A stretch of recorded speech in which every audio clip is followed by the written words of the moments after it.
to roll, baby. Welcome into the Week 16 edition of the Ringer Sunday pregame, of course, on the FanDuel Sports Network. For all of our friends on YouTube, welcome in. Merry Christmas. Happy holidays. Today's Ringer Sunday pregame show is brought to you by FanDuel, where we are live on the FanDuel Sports Network. Odds subject to change.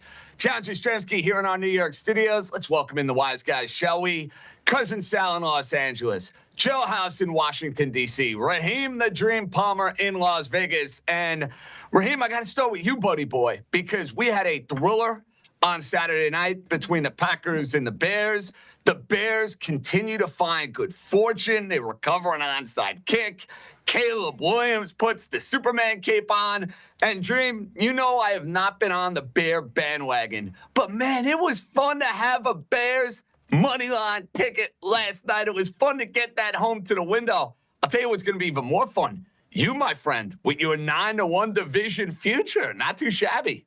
Yeah, I'm very happy to have that 9-1 division future on the Chicago Bears. We gave out the Chicago Bears last week at +3. We added more on the money line, so that was a good win. But also keep in mind, we did also place a ticket on the Green Bay Packers about a month ago at +360 to miss the postseason. And now with Jordan Love having a concussion, that ticket is that ticket could possibly hit. So we'll see what happens. But right now the Bears are in first place in the NFC North, and we just need one more win to cash that ticket. Live ticket indeed. House, I know you're invested in that regard. I just got to state this, House. I know you've been married for a long, long time. I'm married a couple of years. And these Saturday games are the best. Listen, you clear the schedule. You see the Eagles, the Commanders at 4. You see the Packers and the Bears at 8. Now they've thrown in the wrinkle of college football playoff games till high noon until midnight. The divorce rates in this country have got to be going through the roof. I mean, listen, I got in a little hot water. At least I have the work excuse. For a lot of the married men out there, House, my apologies. My goodness. JJ, I'm already in a trial separation. I mean, Bill Simmons and I are seeing some counseling. Now, good job by him. He did get across the line last night, the Bears and an under in one of the cockamamie parlays that we like to play. He did it all by himself. But, yeah, man, I know. But look, here's how I spent the first half of the day. It was Christmas tree shopping, and I took my kid to his basketball game and got home right in time for the Eagles and the Commanders to get going, and life is good. I like to hear that life is good. Sally, I know life was good for you over the weekend. You have a sponsored SGP, and I know we've had some trouble recently getting you to the window on a couple of these. You were red hot at the beginning of the year. You've tailed off a little bit here. It happens. Listen, every year is a different year. We all understand that. Right. But it's nice when they put the graphic together. Your lovely face is on a FanDuel tweet, and it's a winner. Because normally when they put the picture up and you give out something, it's like, oh, we got to burn this within 5 minutes. You actually got one home. Good for you. Well, the picture is from 2007, and I was like, well, maybe I can go back to when I was betting and winning in 2007. But yeah, JJ, they came to me, FanDuel. They said, make an SGP for this Anthony Joshua, Jake Paul fight. I said, that sounds disgusting. That sounds predatory. You know what? I'm going to do it. You can't be afraid. Joshua to win, Paul to get knocked down, and for the fight to go over 2.5 rounds. I did it. $94 million for Paul. I got 94 million laughs watching him get his jaw busted up. That was a great one. Better him than me. Now, fellas, it's Week 16. We got 3 weeks to go in the regular season. Then the postseason gets cooking. We'll have shows on Saturday and Sunday, of course. We'll have our family meal to get to. We'll have all the festivities, wise wagers, man's best bets, all the good stuff that we do on the Ringer Sunday pregame. And I was wondering what our marquee game of the day was going to be to kick it off. This one surprised me a little bit, but I guess it makes perfect sense when you consider the state of affairs within the NFC South. That's right.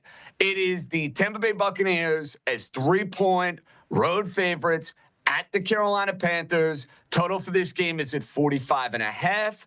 Raheem, I'm going to start with you on this one. You have that juicy Bears ticket that looks like it's on its way to getting home to the window. Carolina, you got some work to do. These two games are going to mean a whole lot over the next 3 weeks. Where is the litmus test for you? Where is the Raheem confidence meter in getting two of these monstrous division futures home? Where do we feel about Carolina, Tampa? So you guys know I do have Carolina at 18-1 to win this division, and last week they completely, I don't want to curse, but they choked. They basically choked. You're being kind. I mean, they were in first. Good. They were in first place in the NFC South, had a chance to beat the Saints, and they just didn't do it. So ultimately, they have to win both of these games against the Tampa Bay Buccaneers. Now, the problem is Mike Evans is back, and it feels like you're watching the Tampa Bay Buccaneers team who can generate more explosive plays with him in the lineup. And, this Carolina Panthers team, they're very inconsistent. They'll lose twice to the Saints, but beat the Packers and the Rams. So it's like Forrest Gump. It's like, life is like a box of chocolates. You never know what you're going to get. You just never know what you're going to get with this team. But I do have a same game parlay for this game, and I think this is an over spot. I like the over 45.5. I think both of these offenses can get off. Both of these defenses aren't very good. I also like Mike Evans' touchdown. I mean, you're talking about a guy who gets a ton of targets in the red zone, so I think he's going to score. And then finally, I like Baker Mayfield over 228.5 passing yards. Here's a guy who had 277 yards against the Falcons. I think the Falcons have a little bit of better defense, better pass rush, and I think in this spot, with the way they're generating explosives, he should be able to go over this. That pays 4-1. That's my SGP. I like the sound of that. You're going to hear a little bit more on Mike Evans later in the show. We call that a tease in the television podcasting business, but thanks for keeping score at home. Sal, you like a tease in this game. Division game means a lot for both teams. You want to tease up the Panthers? I call this a tease. Yeah, the Panthers +9, over 39.5. My teaser streak went down the toilet last week. Thank you, Cowboys. Remarkable effort as always. But let's start up another one, JJ. This time, the home team Panthers catch a 9, over 39.5 bucks. Way too unreliable right now. 0 for their last 6 against the spread. And even if they cover, it's unlikely that they take this or any game at this point by double digits following that lackluster effort versus the Saints and the Falcons. Both teams reside in the bottom of that division. Bryce Young should be able to step it up against the 30th ranked pass defense for the Bucks, keeps his team within 9, and the over should come in easy on a 6-point teaser. Last 6 Bucks games have averaged 51 points. We just need 40 here. I'm rooting for Carolina so Raheem can cash his bet because we know he's not going to hedge, even though he has taken many laps regarding his Carolina futures play. Go Cats, go. Go Raheem. Let's do the over and the Panthers on a teaser. Raheem, I love you, and I'm thrilled you're going to win that bear bet. I'm not rooting for the Tampa one because I have them so many different ways to go and win a division, and I'm selfish because Wild Card Weekend, despite his struggles over the last few weeks, I'd much rather sit down and see Baker Mayfield hosting a playoff game as opposed to seeing Bryce Young host a playoff game. That said, Joe House, Bryce Young is somebody that you have targeted for this Bucks Panthers matchup. How are we playing the Panther quarterback? Yeah, I'm pretty much in lockstep with Raheem and with Cuz here directionally. I think this has got a lot of potential for a shootout, especially with Tampa getting all of its weapons back kind of finally. But that Tampa pass defense has been abysmal for a month. And we've seen one thing out of Carolina over the past month, which is a couple different instances where they go for, a passing attack that is way over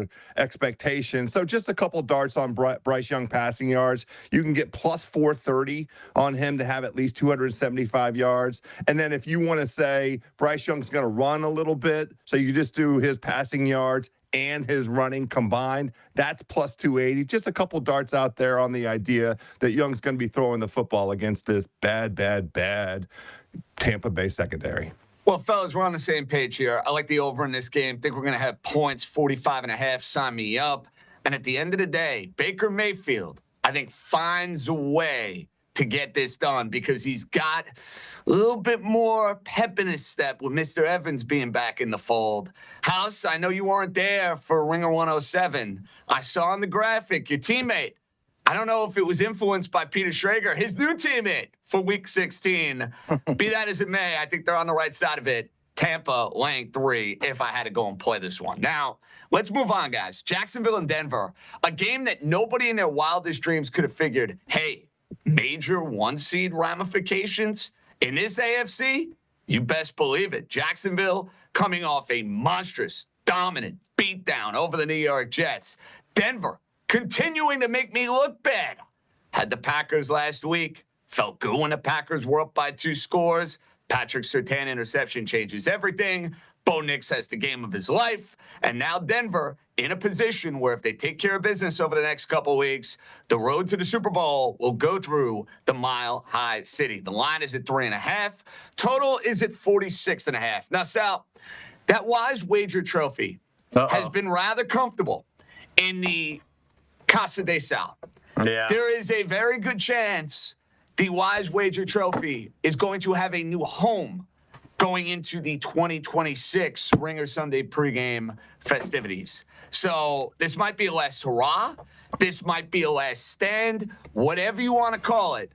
Rumor has it the Wise Wager is on this Jacksonville-Denver game. Take it What away. do you mean new home? I just assume Raheem could just move into my office and enjoy it here. I don't know what's going on here. Yeah, he's got a 1.5 game lead over me. He's got a half game lead over House, and we have 2 weeks left. I'm taking Denver under 25.5 team points. You said it, JJ. I lose this. I pretty much relinquish my Wisest Wager title and this trophy, which I've proudly hosted in this office. People take pictures in it. You know, they come in for $5. They take pictures, and I take that money. I lose it on parlays. But it means nothing if I don't hit this week.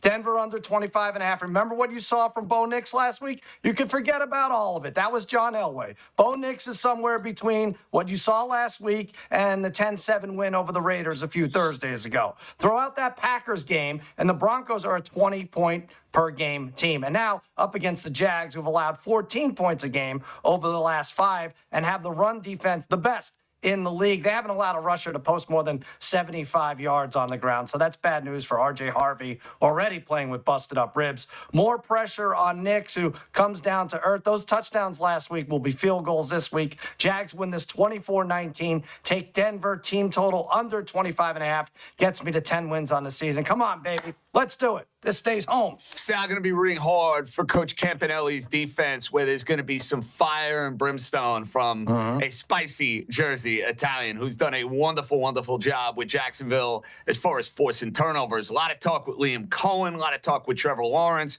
Storyline earlier in the year for the Jaguars, they were winning games because they forced turnovers. Case closed. Now, Raheem, Jacksonville, a team that slowly but surely you've started to buy in on. Denver, a team that impossible to figure out. They're winning games, pulling them out of thin air early in the season. Now they're emerging. They got this dominant home field advantage. Yet, you think Denver's going down on Sunday? Yeah, I'm taking the Jags money line plus 150. This is my man's best bet. Obviously, I haven't been very good on these underdogs. The Wise Wager trophy, that's where I'm headed. But you look at these underdogs, I haven't been very good. But I still like the Jaguars in this game. And you look at the Jaguars. Since they've traded for Jacoby Myers, they've been a completely different offense. Before Jacoby Myers, 21st in offensive EPA per play, 20th in success rate, 24th in dropback EPA per play, and 28th in dropback success rate. After trading for Jacoby Myers, 6th in dropback EPA per play, and 3rd in dropback success rate, and they're scoring 32 points per game. The Jaguars have won 5 in a row, and Trevor Lawrence has 9 touchdowns and 0 interceptions in those games. So, I mean, this Jaguars offense is absolutely rolling. And if you look at this Broncos team, they won 6 straight one-possession games. I guess if you want to take out the Raiders game, that's fine.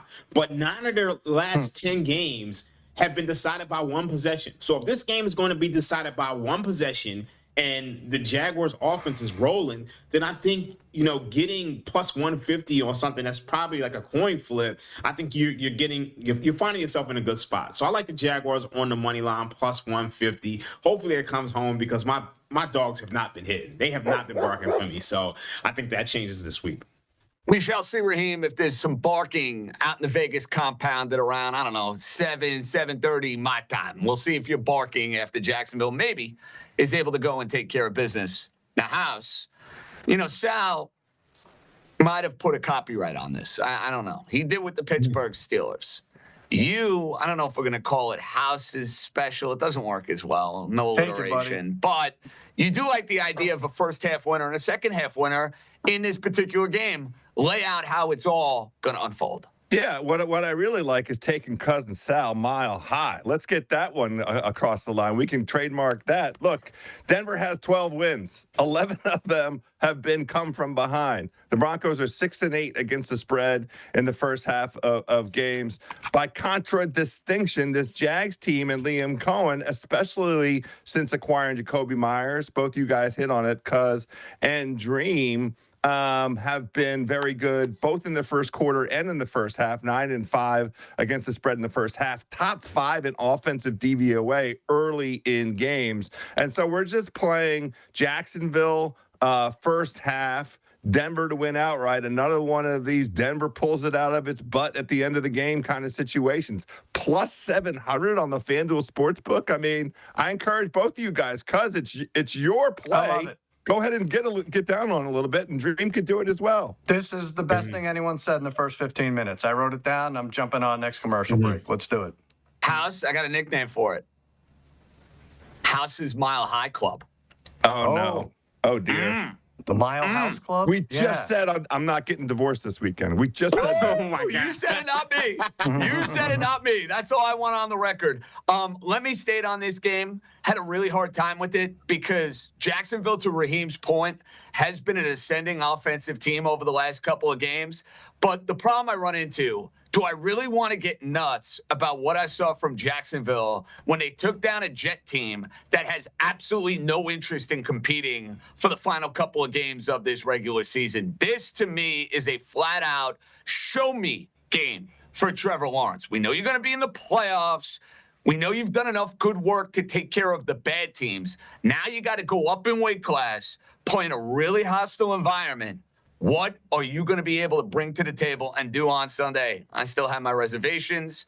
I'm still skeptical. If I had to make a play on this game, and I'm not, this is stay away from me, I would take the Denver Broncos. Now, are we sure this is not a look-ahead spot? Because, I mean, I know they have Kansas City next week. They don't really need this game that much. And then also, they're coming off a game against the Packers where everybody for the Packers got injured and they had to come back. So this feels like almost like a sandwich spot in some ways. It could be. I would be more concerned about this game from Denver's perspective, Raheem, if they were going and taking on Kansas City next week and Kansas City was Kansas City. We all know they are clearly not Kansas City with the idea that Patrick Mahomes is done for the year. So best of luck. I get it. I'm just... Stay away from me. Let's put it that way. Stay away from me. Now, this game is not a stay away from me. Pittsburgh and Detroit. Steelers smoked my Dolphins on Monday Night Football. They probably ended Tua's Miami career. Aaron Rodgers was feeling good. The Steeler defense was feeling good. And they will take on a Lion team that has some work to do if they're going to go and make the postseason. The Lions are laying 7. Vegas expecting a whole lot of points. Total 51.5. House, I did mention I have a play on this game, but you're in a dogfight to go and win a Wise Wager trophy. So I'm going to give you the tee box and I'm going to give you the floor. What is the Wise Wager on Steelers Lions at 425? Yeah, this is a Lions smash spot for me. Couple big picture kind of trends. We now have the Lions coming off of a loss against the Rams last week. 15 straight games coming off of a loss since November 2022. They win after that, and then an incredible 14-1 against the spread. And look, all 8 Lions wins this season are by at least a touchdown. 6 of them by 13 points or more. This to me sets up as a track meet, and Pittsburgh just can't keep up. I mean, this Lions team only loses to teams that they can't keep pace with scoring wise. We saw it against the Rams, we saw it against Green Bay, but they can certainly keep up scoring wise. This Pittsburgh defense is in the class of teams like the Commanders and like the Cincinnati Bengals, and especially no TJ Watt. They're going to own the middle of the football field, the Detroit Lions. They're going to be able to run inside. The middle of the field will be wide open for crossers to their receivers. I think they get out. The Detroit Lions cannot lose any more football games if they want to make the playoffs, especially with that loss that they saw last night from Green Bay. Motivated, Dan Campbell going for it on every single occasion. Lions smash spot. Give me the Lions minus the 7, baby.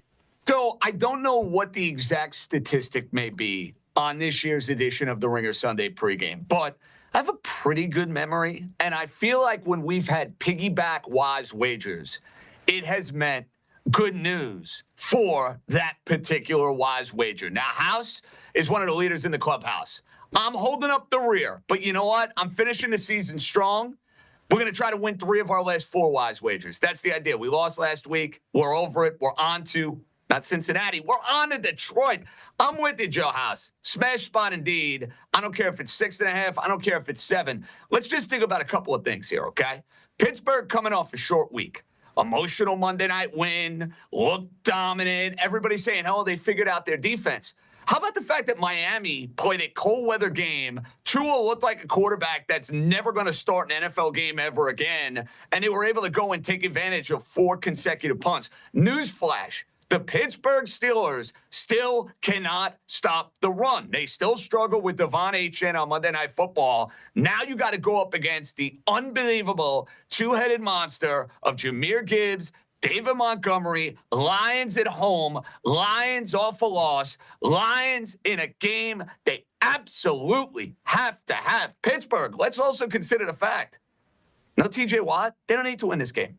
Pittsburgh goes and takes care of Cleveland, and they beat Baltimore in Week 18. They win the AFC North. So I think the sense of desperation will be there from Detroit. They're a wagon at home. House, I hope I don't mush you on this, but I think a little simpatico. Left side of the screen magic is coming your way. Lions, they win big. They cover the 7. Sal, Jahmyr Gibbs, I mentioned him. I think he's going to have a monster day. You have him targeted as a player prop.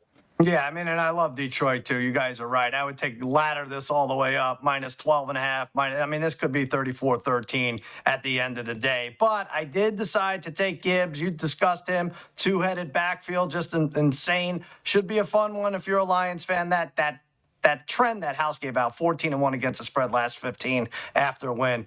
Dynamite. Up against the Steelers team who struggles to look great week to week. Speaking of, right there, struggling week to week leads me to my OMG, Jahmyr Gibbs. He's a scoring machine, right? Well, the machine is out of commission every other week. Here's how his touchdowns look. The batch of his last 2 months worth of games. 2 touchdowns, 0 touchdowns, 3 touchdowns, 0 touchdowns, 3 touchdowns, 0 touchdowns, 3 touchdowns, 0 touchdowns last week. What comes after 0? A much-needed big offensive performance for plus money. Jahmyr Gibbs to hit pay dirt multiple times, pays plus 200. That's my OMG. He's zagging on us again. But like I said, play that ladder. Lions all the way up to maybe 20-plus points today. Raheem, it seems like a whole lot of family unison on Detroit. Are you going to join the party? Is this going to be a monstrous day, dancing in the streets in Motown? Well, I'm going to half join the party because I'm joining the party for the Lions offense. I like the team total over 30.5. The Lions are averaging 33.7 points per game at home this season, and they should be able to hit this number easily. There's no TJ Watt, and with Watt off the field, the Steelers have allowed a 70% completion rate to opposing quarterbacks. That's 31st amongst NFL teams, and a league high 8.7 yards per attempt. Also, they're not just missing TJ Watt, they're missing Nick Herbert. I mean, this is a guy who has 7 sacks and the most quarterback hits on the team. So I think the Lions can name their number on offense. I mean, like, I think they might go out there and score 40 points or so. But the biggest thing is I don't want to have to trust this Lions defense. I don't think Aaron Rodgers is the same quarterback anymore, but I think the best bet is on the offense. But hopefully you guys cash the wise wager and we keep this thing moving. So the concern for you, Raheem, and why you wouldn't give Lions laying 7 a full-fledged stamp of approval, concern about what? A potential backdoor cover, a high total of 51.5. This is about the Lion defense not getting it done. Yeah, I just would rather rely on the offense. We know that they're going to score, but I don't know what this defense is going to do. And we've seen Aaron Rodgers have little flashes of brilliance here and there and turn back the clock from time to time. So I don't want to have to worry about that. I'd rather just focus on the offense, isolate the Lions offense versus the Steelers defense, and hopefully get home. But I think you guys are fine. We are just getting warmed up in this Week 16 edition of the Ringer Sunday pregame. When we come back, a juicy Sunday night game, a monstrous Monday night game. Phillip Rivers back on Monday Night Football. What a time. Ringer Sunday pregame. Coming right back.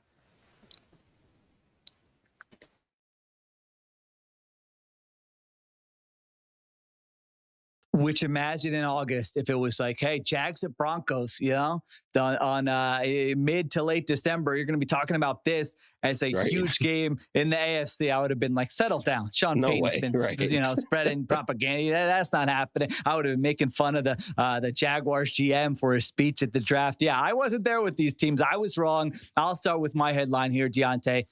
Broncos tighten grip on 1 seed, smack down Lawrence and Jaguars. So that's kind of where I'm at with this. Trevor Lawrence has played better, no doubt about it. I haven't been the biggest Trevor Lawrence believer.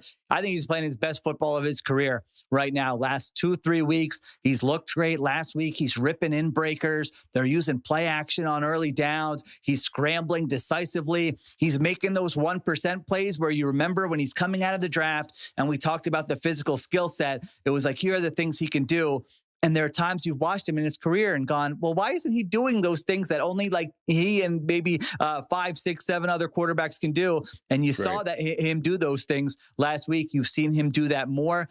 I don't know that the Jaguars are ready for this spot. And maybe I'll be looking stupid by the time we get to Sunday night. But to go to Denver against Sean Payton, against a team that just doesn't give games away, doesn't turn the football over, doesn't have negative plays, a top 5 defense, I feel like the Broncos are going to show, no, we are in a different class than this Jaguars team here in this game. Where are you? What's your headline on this game? My headline, I love that. Yeah, I just want to say that, I love that you can tell that Sheil comes from a very conventional, he's done the reporting, been in the room, and I'm more just like, what's splashy, right? What can I put above the fold that's just going to splash most when I craft my headlines? Engagement. But mine is all roads to the AFC are a mile high, right? Okay. I think see, that's better than I'm right there with you. Yeah, I'm right there with you. I think that this is going to be another major statement opportunity for Denver, right? And I do love where Jacksonville is at, right? This is not me saying that there's a huge world of difference between these two teams.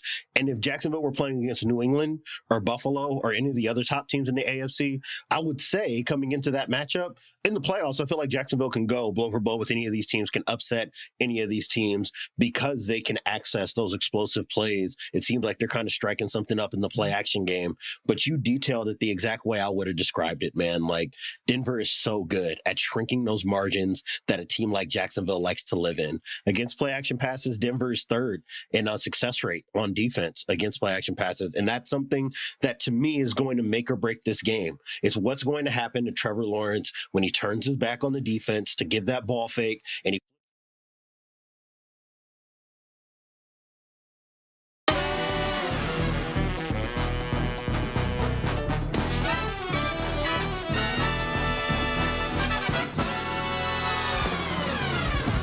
Welcome back to the Ringer Sunday pregame right here on the FanDuel Sports Network. Of course, streaming on YouTube. John Jastremski, Cousin Sal, Raheem Palmer, and Joe House.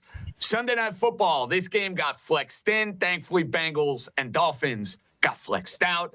It'll be Drake May and the New England Patriots off a loss to the Buffalo Bills in which they had a 21-0 lead. Saw that go by the wayside. New England in Baltimore. Yet, Raheem Palmer, this line now is at 3.5. Now, I bet Baltimore, full disclosure, at -2.5. Look at the records. Dream, why is this line? We ask you, you are our line connoisseur, our line expert. How'd this line get to 3.5, buddy boy? So I think there's a number of factors. I think when you approach NFL, obviously a lot of these sharps, they have models. And if you're looking at your model, a lot of times you're using priors in your models because the NFL is a small sample size sport. We all know there's only 17 games. So you're taking stuff from last year, years past, and when you use those priors, they tend to hold up pretty strongly. And you look at the Baltimore Ravens, this line probably should have been around 3. I think it was the right line. The biggest thing here is that the Patriots, they haven't played anybody. They've played Geno Smith, Tua, an old Aaron Rodgers, Bryce Young, Spencer Rattler, Cam Ward, Dylan Gabriel, a broken down Baker Mayfield, Justin Fields, Joe Flacco, Jackson Dart, and obviously Josh Allen twice. So they've only played one real good quarterback. And now you got to play Lamar Jackson and you got to play this Ravens offense. And this is obviously going to be one of the best offenses they've faced all year long. But here's the caveat. the Patriots have been weaker against the run since they lost Milton Williams, he's not going to be playing in this game. They've allowed 4.7 yards per carry with a 54% success rate. And now you got to deal with Derrick Henry. And this Baltimore Ravens team, they're desperate, absolutely desperate. They need to win in order to make the postseason. So the market is saying that the Ravens are going to win this game, and they're making you pay a premium because this line is all the way up to 3.5. Now, the question you have to ask yourself is, the prior on Baltimore and everything they represented in the past, is that stronger than what you see today? Because I'm not sure that's the case. I think you're getting to a point where this line is getting so expensive that at plus 3.5, you might want to come back on the Patriots. But the Patriots, they don't have to win this game. This game doesn't matter that much. They have the Jets and they have the Dolphins coming up. They win those 2 games. They win the division. And sometimes you can see that letdown effect, after they lost last week after the first time in 10 games. But keep in mind, the Patriots are the last undefeated team on the road. So I'm not going to have anything on this game. Maybe I'll get involved with the Patriots because this line keeps going up, and there might be some value. But right now, I have nothing. Sal, it is crazy with these records being what they are, that New England's getting 3.5 in this spot, though. Just by looking at the records and thinking about the narratives for these two teams throughout the course of this year, crazy getting 3.5 with the Pats. It is, and they were an underdog last week, too, after going 11 out of their last 13. I love the disrespect. I will love it if they get blown out, and then 3 minutes later we're doing guest the lines with Simmons. I don't get this opportunity too many times.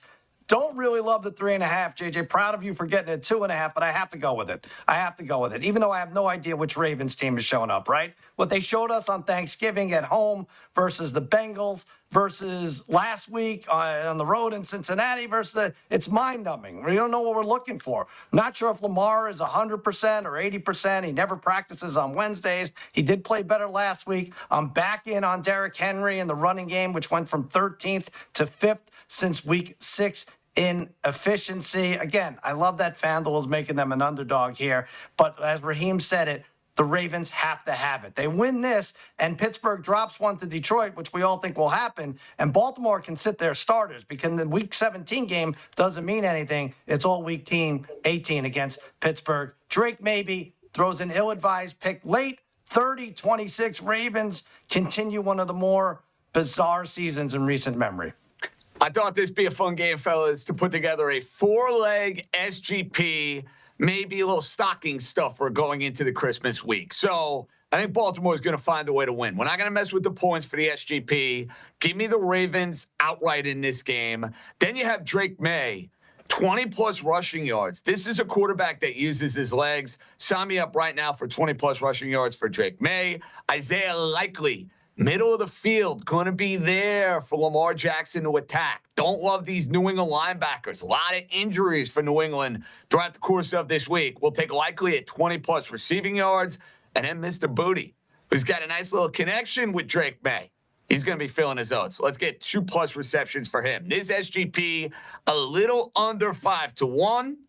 And hopefully we can bring home a winner. Now, House, final thought on this game. If this line was at 3, are the New England Patriots your wise, or excuse me, are the Baltimore Ravens your wise wager? Yeah, I like it even better at 2.5, and I think that's what the number was for Ringer 107. But 3 for sure, yes. Cousin Sal laid out the case. At Baltimore, will have watched the outcome of that Lions-Pittsburgh game, and we're forecasting a Lions victory there. So Baltimore will know they have to go to it. And you guys all talked about the injuries on the defensive side of the ball, up the middle for the New England Patriots. Spillane is out. Their leading tackler. Barmore dinged. There's another guy dinged. And Milton Williams out. So I think Baltimore can establish the run here and maybe even protect Lamar, because who knows what the hell kind of shape Lamar is in. But, yeah, I would be on this if it was Ravens -3. Boys, before we get to Monday Night Football, and the Monday night game now has some serious sizzle with the NFC West as tight as it is, with the subplot of Phillip Rivers coming out of retirement. Our friends over at the Ringer Fantasy Football Show, they had a lot to say on what you might see between the Niners and the Colts on Monday night. Let's take a listen. The game we have to hit here is Monday Night Football. Is the San Francisco 49ers are at the Indianapolis Colts. And I want to hit this game for one reason, and one reason only.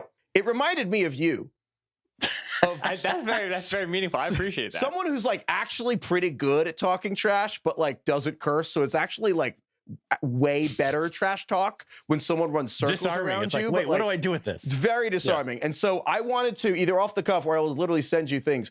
Can you just do a Philip Rivers cursing impression, like screaming at a defensive lineman? He's always like, like he'll like get like you get like the face of like some enormous defensive tackle, like, we got your boys jammed up. You're jammed up good. And you're like, that's not even an intimidating thing. But it's because he's got the drawl and like the bluster going on. You're like, yeah, man, you do got us jammed up good. I think all the old guys, like I'm talking not just Tom Brady and Cam Newton, or Roethlisberger talked about it. Even like freaking Ryan Fitzpatrick, like even Kurt Warner was probably like, I bet I could do that. The only quarterback I think that watched Phil Rivers last week and was like, nope, was Jay Cutler. I don't think he has any interest. I don't think he would do it if they called. Did he have interest when he was in the league? Very little. Yeah. Jake Plummer owns a shrooms company, so he was watching being like, man, I didn't know Philip Rivers was purple. Like, this is unbelievable. Jake Plummer figured out life. If Jake Plummer knew what to do with like $60 million. Jake Plummer's cooking, man. He's having a good time.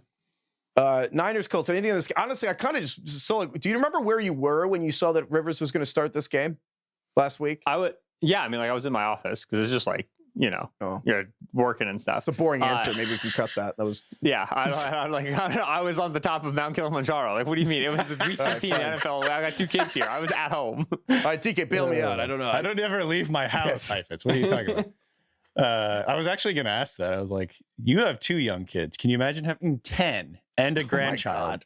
It's crazy because when we had 1 kid in this house, there was 1 kid in this house, and now we have 2 kids in this house, and there's like 15 kids in this house, dude. Like it's way more than twice as many kids in this house. The math doesn't work, exactly. But it's so like 8 times as much. Yeah. The compounding interest of 10, the exponential, dude. Totally. Like, I can't imagine. Because there's probably a middle ground where there's no man's land, like 6, where at that point, at some point, it probably logarithmic curve. It probably settles. Eventually, back. because then the kids get older. Right. Yeah. They get older, and then they sort of are surrogate babysitters or whatever. I'm looking forward to that day where I'm just like, hey, manage yourself. And she's like, yeah, I'm on it. Don't worry about it. Niners, Colts, spread is at 5.5. Total is at 46.5. Now, Raheem, if folks watching the Ringer Sunday pregame did not hear our Monday East Coast bias, by the way, shame on you if you didn't. It was a tremendous, tremendous show. A lot of great content, a lot of great insight. Our 3 beautiful faces. Sal's on throughout the course of the week, so I don't need to plug Sal's 10 zillion shows. You're welcome anytime you want to join us on a Monday, Sal. Just throwing it out there, open invite. But anyway, I bring this up because, Raheem, you proclaimed on Monday the Disney movie is over for 44-year-old Philip Rivers. Is that the way you are playing Niners, Colts? The clock striking midnight on this bizarre NFL story that has come completely out of nowhere. Yeah, so originally this was going to be my wisest wager. But then as I sat down and I thought about it, I looked at my model, and I know y'all probably are tired of hearing about my model, but my model actually likes the Colts in this game. Yeah, I'm good with it.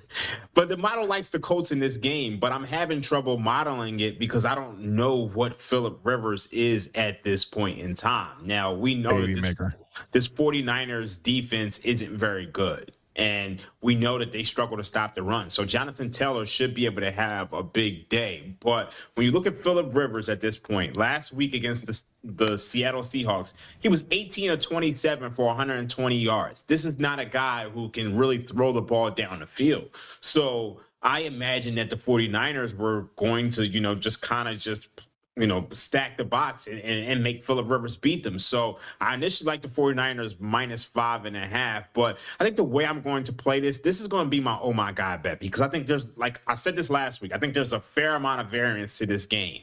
I think either the 49ers are going to completely blow them out, or I think Philip Rivers is going to shock the world and maybe the Disney movie continues. I'm going to play the 49ers minus 12.5 on the alternate spread, plus 230. The Colts didn't have one play of 20 or more yards last week for the first time all season long. And I don't know if they're going to be able to keep up with this 49ers offense, which is absolutely rolling right now. So I think game script is going to determine a lot of this game. The 49ers, they get the ball first or so. They scored a touchdown on the first drive. This could get out of hand. But if the Colts, they're in this early, maybe they could pull this out. But I'm going with the 49ers alternate 12.5 plus 230. All right, Raheem, alternate spread. Totally get it. Totally understand it. I'm a sucker for Disney. I'm a sucker for the feel-good story. I don't know. Is it Winnie the Pooh? Is it Robin Hood? Is it Aladdin? I don't know what we're calling Phillip Rivers, but I want to be on the ride. I was on the ride a week ago. It was fun. It was exhilarating. It came down to the wire, and 13.5 for the Indianapolis Colts was never in doubt against the Seattle Seahawks. Now, I understand all of the points you're making when it comes to San Francisco. They are rolling on offense. Brock Purdy is back, firing on all cylinders. But things have set up too nicely for them as far as the NFC West is concerned. They have this winner-take-all potential game with Seattle. They got a Los Angeles Rams loss. All of these things working perfectly. Not so fast, ladies and gentlemen, boys and girls. Revved up Indianapolis crowd. Kitchen sink game for the Colts. Colt defense showed me a lot of good things a week ago against the Seattle Seahawks. And I think they will be able to run the ball on San Francisco. Sal, full disclosure, I hated all the underdogs this week. I couldn't find one outright. You guys on Guess the Lines predicted I would take the Titans. Come on. I thought you guys know me. I thought you guys know me well. What do you think? I'm going to take the Titans? Friends don't let friends bet the Titans, as you wisely pointed out on Guess the Lines. I want to get on board with Disney, baby. I'm in for the narrative. I'm in for the storyline. The hell with it. Colts outright, Sally. Let's go. I mean, I thought I knew you, but now I'm thinking, what, this Monday show, this is what you talk about? The Winnie the Pooh and Aladdin for an hour? Now I have to listen and watch. This is crazy. No, but JJ, you're right. And listen, in a lot of ways, this is the league's most important game on the Week 16 slate. If the Colts bow out here, the AFC wildcards are pretty much set. And with that Niners win, so are the NFC wildcards right in there. So, listen, I'm not crazy about Phillip Rivers here, especially since there's tape now on Phil Rivers 2.0. The original tape on Phil Rivers 1.0 is like done up in hieroglyphics, but he's going up against an ineffective defense when it comes to rushing the passer. San Francisco, 16 total sacks. That ranks very last in the league. You talk about a Disney story? It might be San Francisco winning all these games, double-digit wins, without their best defensive starters. I look at these numbers. I have no idea how they got there. 9th best strength of victory percentage out of the top 10 teams in the NFC. They're -5 in turnover differential against a hungry Colts defense that played great against Seattle. We saw what that offense was capable of Thursday night. They stifled them. Seattle had 50 yards rushing and were held to 2 for 13 on third down. So I'm banking on DeForest Buckner and the defense, but also kitchen sink game for old man, much younger than me, Rivers. I think this is too many points. I'm going to say 23-20 final. Take the 4.5. Producer Cerrucci and her husband are disappointed. I'm going against San Francisco, but that's what I do, guys. I disappoint. Sorry. House. I know you love the Phillip Rivers storyline. One of your favorite people on planet Earth. Can I get you home to the ticket window, or is this an immediate hard pass for you? It is an extremely hard pass for me. The problem for the Colts is Seattle had 6 scoring drives. They just were all field goals because, I'll say it as quietly as possible after you watch Sam Darnold have a miracle comeback at the end of that Rams game. Sam Darnold sucks. So, they had red zone issues the entire game. They should have and could have scored much more. I'm worried about that secondary for the Colts. And the thing that the Colts don't do is generate disruption. One of these advanced metrics where they knock receivers off of routes and they create pressure. Brock Purdy, when he's not disrupted, is incredible. He's one of the top 3 quarterbacks in the entire NFL. So my problem with this, I mean, the number is ridiculous, 5.5. That's in the preposterous zone, stay away zone. But if this offense gets going, they're going to be very efficient against this Colts defense, and I'd be in the direction of the Niners. Gents, let's get back to the Sunday slate. Buffalo, who has a whole lot of work to do to have any prayer of winning the AFC East. They need cooperation. Yet, as far as the odds board is concerned, I think a whole lot of people are going to be confident, despite the fact that they're going to have to go on the road and win multiple playoff games with no Patrick Mahomes and the potential of no Lamar Jackson and no Joe Burrow, the stage sets up beautifully for Josh Allen to get to his first Super Bowl. Well, the Bills got 3 more weeks to go. They are laying 10.5 in Cleveland, a total that is rather grotesque, Sally. It's at 41.5. We know this about the Browns all year. Their defense has been rather good and rather stingy when they play in their home building. It's been a different-looking Browns team when you put them on the road. I thought about holding my nose and taking the Browns. I'm not going to do it. How are you going to play this stinkfest of a game? Well, first of all, I'm locked in. I need the Bills money line to close out a bunch of EPL, college football, Anthony Joshua parlays. So I'm praying for no shenanigans here, JJ, and that Myles Garrett takes it easy on Josh Allen in pursuit of that sack record. But aside from that, I think it's a low-scoring game. I'm playing under 41.5.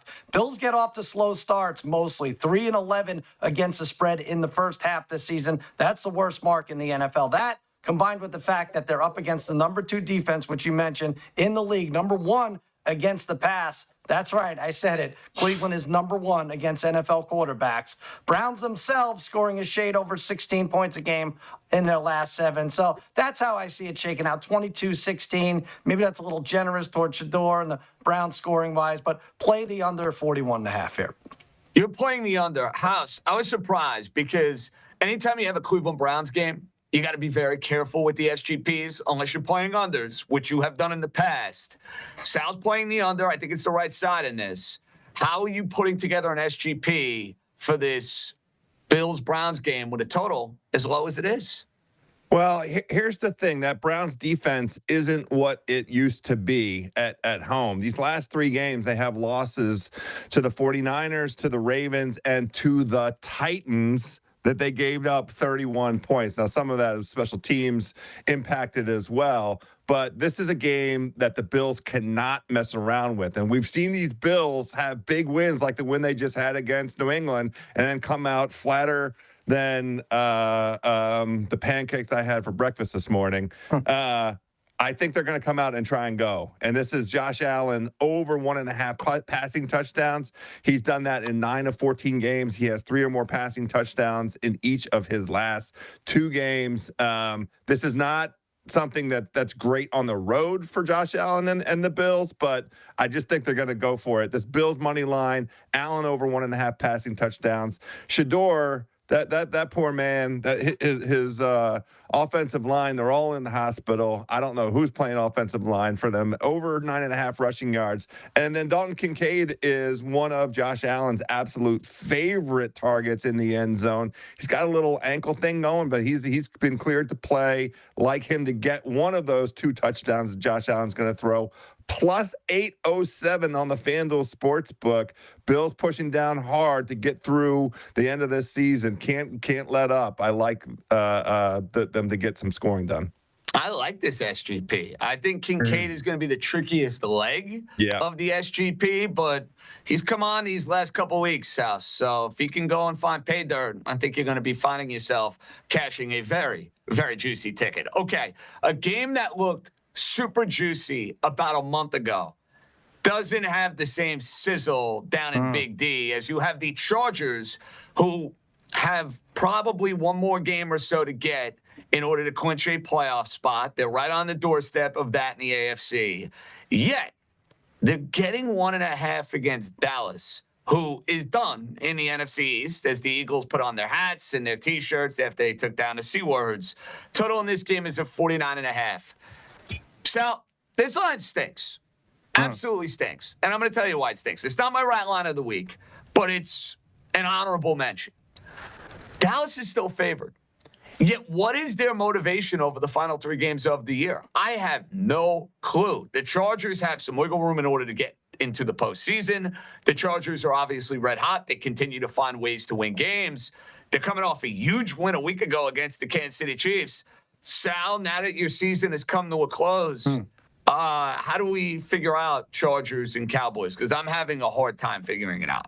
Well, to answer your first question, their motivation is to get their fans to hate them more than they even do now. I think Raheem could feel what I'm feeling. Why not win these last three and just demoralize us, be a half game out or whatever it would have ended up being? So, but I'm not playing with the line. You're right, is moving all over the place. Well, I'm going to do a same game parlay here. Dak over passing yards, 275. Dak over 2 touchdown passes. Dak over 8.5 rushing yards. This SGP is going to be infuriating on 2 levels, right? On the one hand, it'd be a typical big game for the Cowboys when it doesn't matter. That's going to be a bummer. Second, I'm in a high-stakes fantasy league with heavy hitters, some of which Raheem rolls with, and the dude I'm going against has Dak Prescott. So this is an emotional hedge, but also makes sense because Dak over 274. He's done it 4 games in a row and fairly easily. 2 or more touchdowns. He's done that in 8 games this year. Geno Smith had 2 touchdown passes against the Chargers, for crying out loud. And he'll have over 8 yards rushing. He's done this 6 times. Starting to take off a little more, 3+ carries in 7 of his last 8 games. So it's Dak yards, Dak touchdowns, Dak rushing, Dak stat, plus 476. And I don't care about the result otherwise. Shame on Dak. Raheem, as our other resident Cowboy fan on the show, would you give that parlay, number 1, an endorsement, and 2, your team's done, they're out of it. What do you make of this Charger Cowboy game? So I think I would definitely give it an endorsement. The only thing that scares me, I do think the strength of this Chargers team is their defense, and they're a team that kind of the one thing that they do is that they keep everything in front. So they basically say, you know what, we're not going to allow these big plays. So I do think Dak can get their own volume if he's patient. But I don't know if this is going to be a higher scoring game. I think what you saw from the Cowboys offensive line last week was very concerning. He had some injuries, and that kind of scares me. But at the same time, you look at the Chargers, their offensive line is banged up. So I think you have 2 teams who just don't have the best protection for their quarterbacks currently. So I would kind of lean towards the under. I think the 49 is a little bit too high. But as far as a side in this matchup, I don't know what you're going to get from the Cowboys defense. The Cowboys defense is just so bad right now. I mean, they're talking about Quentin Williams playing. I think that'll be big for them. But, I mean, overall, this is probably a stay away, but I might find myself on that under. I think this might be a little bit too high. Total in this game is at 49.5. Okay, House. Sal's got a correlated parlay involving Dak Prescott. You, sir, have a play on the other quarterback in this game, the Nerds' favorite, Justin Herbert. That is one tough son of a bitch, that Justin Herbert. And I tell you what, after what we saw him do against Philadelphia and against Kansas City, back-to-back games, gutting it out, but behind that offensive line, which is an absolute poverty offensive line. And one of the weapons for this Chargers team all season long has been that man's leg. So we're just playing a nice, simple Herbert over 20.5 rushing yards. I was prepared to play the Cowboys here because it's just a brutal spot for the Chargers coming off of back-to-back games against the Eagles and the Chiefs, super physical games. That defense was up to it. Held both those teams under 20 points. I thought this might be a spot where that Dallas offense might be able to get cooking, but man, you can't do anything with Dallas. After what they did with that Minnesota thing, I'm sorry, fellas. Your situation isn't as bad as Washington's, but it's not much better. Eagles had it so easy. What the hell did you think about that game last week, Sal? I told you it stunk to the high heavens. That was the classic Sunday night special. Yeah. Cowboys, pedigree, Prescott against J.J. McCarthy. They were in every parlay and tease that I have to imagine all over FanDuel and all over every sports book in America. Everybody had the Cowboys winning that game last week. The Vikings fans actually pressed me. They're demanding that I donate to J.J. McCarthy's charity. So if he has a charity, reach out to me. I'll donate.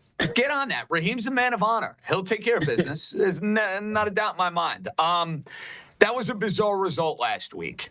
You know what's even more bizarre, guys? That we're sitting here in week 16, and the Kansas City Chiefs are eliminated from the postseason, and that Patrick Mahomes is done for the year with a torn ACL, and Andy Reid and company are basically playing out the string. Kansas City is a 3-point road favorite with Gardner Minshew at Tennessee, a total in this game at 37.5. Now, Sal, you and Simmons predicted that my man's best bet would be the Tennessee Titans. Not quite. These are my rat lineup. I have absolutely no desire to bet this game. First of all, the Titans are an absolute abomination. Anytime you want to get on board with the Titans, they go and look as inept and as clueless as any team that you can find. I don't want to hear about Mike McCoy. I don't want to hear about Cam Ward. So no way I'm getting on board with the Titans. But by the same token, what are the Kansas City Chiefs? This is a Chiefs team that has played in Super Bowl after Super Bowl. They've played in postseason game after postseason game. And now it's a backup quarterback, and it's the idea of playing out meaningless football in week 16, week 17, week 18. Stinks. No interest. Stay away. Don't bet Chiefs and Titans. Yeah, you, Sal, want to bet Chiefs and Titans. Well, it's Alien versus Predator, right? You can't ever take the Titans in any circumstance, pretty much. And can you ever take Gardner Minshew, giving 2.5, now 3? Now the team has to win by 4 or more for you to cash this. But there's just too much irony in this game. I am taking the Chiefs. It's just how it has to be. For like a month, we've been waiting for Mahomes Chiefs to come out and pound the team and cover, and now they're completely eliminated. Their dynasty is in shambles. So what are they going to do? They're going to put up a big number. Gardner Minshew, pathetic last week. We all agree he didn't step up. But as a starter, he's 4-0 straight up and against the spread as a road favorite, scoring 27+ in all 4 games. Thank you, Action Network. Steve Spagnuolo is going to dial up a plan against Cam Ward. That offense is 31st best passing and scoring. I think he's going to figure it out. I'm going to say 29-22 Chiefs, just to torture their fans a little more. I think this ends up being one of the more entertaining games of the day, actually. Sal, Chiefs is the play for you. Joe House, you're going the other way. Yes, I am. And indeed, we are playing the Titans on the money line here today. I mean, this is completely uncharted waters for the Kansas City Chiefs. And I'm just not going to do anything other than fade Gardner Minshew and an offensive line that is missing its 4 top tackles. It was already the case that the only way that the Chiefs were able to sustain drives was with Patrick Mahomes running for his life and making miracle throws on the run, scrambling. I don't see the same thing out of Gardner Minshew. The Titans, very quietly, the best run defense in the NFL over the past month. Jeffrey Simmons has been wreaking havoc up the middle. And if you look at the injury report for the Chiefs, it has 7 or 8 of their most important guys all dinged, questionable. Some guys are already ruled out. Their entire receiving core is either in concussion protocol or otherwise, questionable. I think this is an enormous letdown spot for the Chiefs, and the Titans have tons to play for and have been more competitive over the past month. So let me just grab them on the money line. This is a Chiefs team that is just going to quietly go into the night now.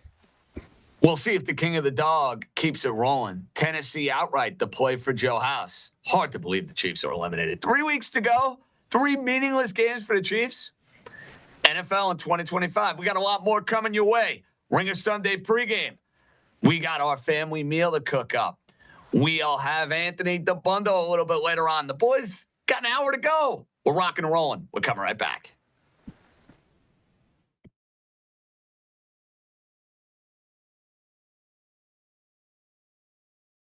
Rolling through here, I think the last game that's kind of truly interesting is the Patriots are at the Ravens on Sunday Night Football.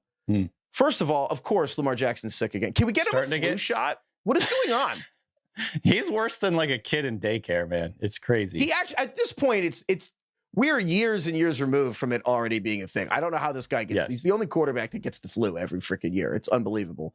The irony of him being sick again is I think Lamar looks healthier. And I know that the Ravens beat the Bengals 24-0, but I think the Ravens offense, I'm torn because part of me thinks they're closer to being them than they have been since week 1, where I think Derrick Henry has been really close to breaking off a couple big runs and he's getting pulled down at the end, but Keaton Mitchell has been getting big plays. Like, I'm not quite there in the passing offense, but I don't know, man. I feel like Lamar looks healthier, and I do think the running game has been better recently than it may seem on the surface.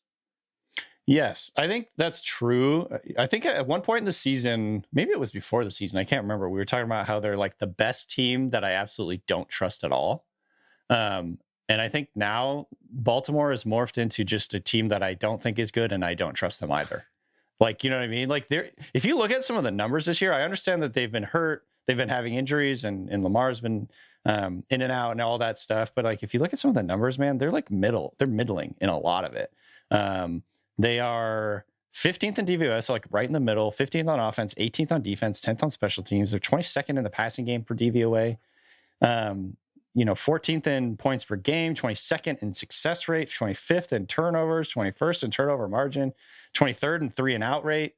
It's hard to find stats that kind of point to a good team at this point. And I understand like that is all the caveats with, the injuries along the way. But even when Lamar's been back, they just haven't looked. What is their identity? I think like what are they good at? I think it's a couple things. I'm hesitant to draw too many conclusions from this season when Lamar has just not been healthy. But I think my short version is I think that the Ravens tried to do at guard what the Eagles succeeded at doing at tackle. Like the Eagles, Jordan Mailata, who is the left tackle for the Eagles, is one of the best left tackles in the NFL. He's an experiment. He was like a 7th-round pick or an undrafted, I forget, that had never played football. He was a rugby player, and the Eagles have the best offensive line coach, one of the best ever, in Jeff Stoutland, who taught Jordan Mailata to play left tackle after having never played football. And it's an experiment, and that's the word, and it worked. And I think the Ravens tried to do this at guard, and they tried to do some like quirky stuff at guard.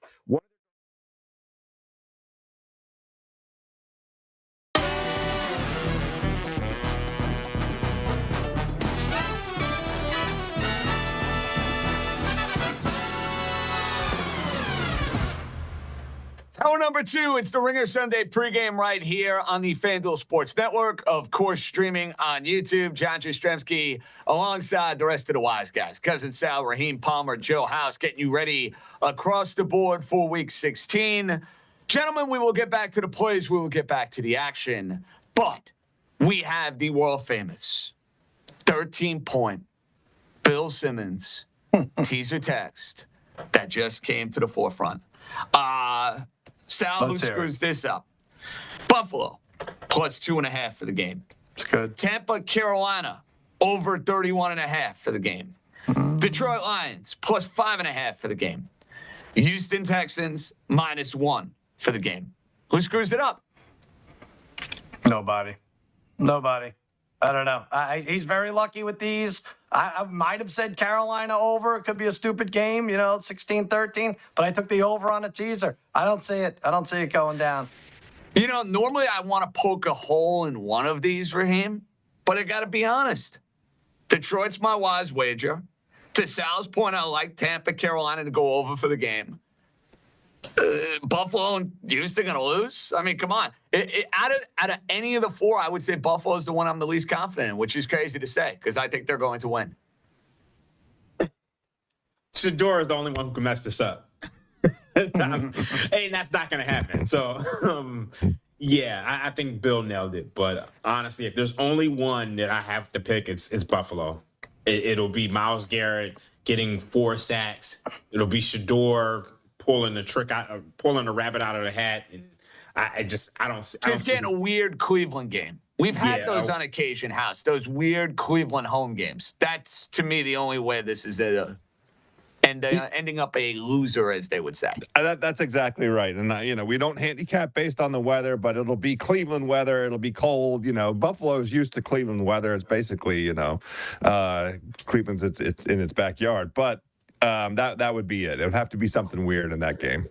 I mean, listen, Buffalo laid an egg in Miami. I think you remember that game, JJ. I do. It's going to cost them the division. Let's be honest on this, Sal. It's going to cost them the East. I think they're past that now, that kind of level of play where they just come out and just. I mean, are they past that? They were down 21-0 last week. Yeah, that's maybe. Yeah, I don't know. They still have to come away. They have to win this.